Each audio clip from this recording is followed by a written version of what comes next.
பெரியவர்களுக்கும் Loyola கல்லூரி மாணவ மாணவிகளுக்கும்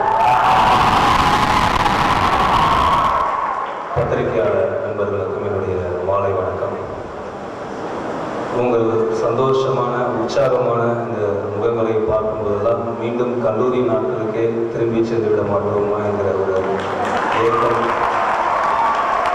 இந்த லயோலா கல்லூரி எனக்கு ஒன்றும் புதிதல்ல.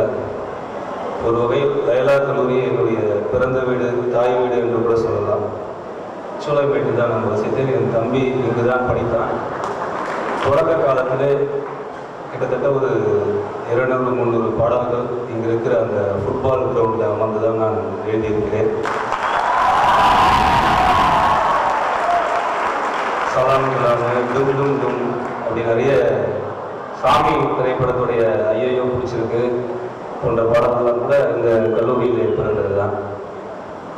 நண்பர்களே, மாணவ பருவம் என்பது ஒரு வண்ணத்து பூச்சியை போன்றது.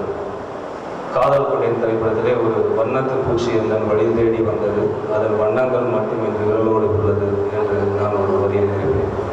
அதை போல அந்த வண்ணத்து பூச்சி இன்று உங்கள் விரல்களில் அமர்ந்திருக்கிறது. அந்த வண்ணத்தை அனுபவிங்கள். பூஜைக்கு வருகிறேன். நாளை ஆயுத பூஜை, இன்று எங்களின் இசை பூஜை.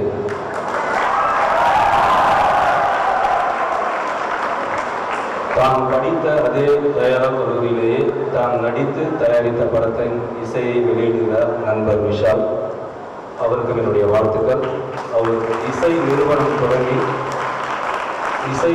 தொடங்கி வெளியிடுகிற முதல் இசை ஆல்பம் இந்த பூஜை. நண்பர்களே, இந்த பூஜை இயக்குனர் ஹரிசர் அவர்களுடன் நான் பணியாற்றுகிற 10வது படம்.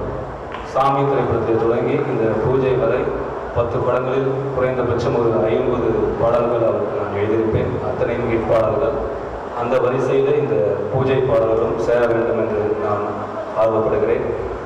நண்பர் யுவன் சங்கர் ராஜாவுடன் நாம் சேர்ந்து பணியாற்றுகிற 60வது படம் இது. இந்த திரைப்படத்திலே மொத்தம் 6 பாடல்கள். இவனோட ட்ரேட்மார்க் மெலடி பாடல்கள் 4 பாடல்கள் இருக்கு. நீங்கள் இரவு நேரத்திலே கண்ணை மூடிக்கொண்டு அந்த பாடல்களை கேட்டால் இது வேறு உலகத்துக்கு மிதப்பது போல இருக்கும். நானாக சொல்லக்கூடாது, நீங்கள் ஆடியோ வாங்கி அந்த பாடலை கேட்டு பாருங்கள். இந்த படமும் இந்த பாடல்களும் வெற்றியடைய என்னுடைய வாழ்த்துக்களை தெரிவித்துக் கொள்கிறேன்.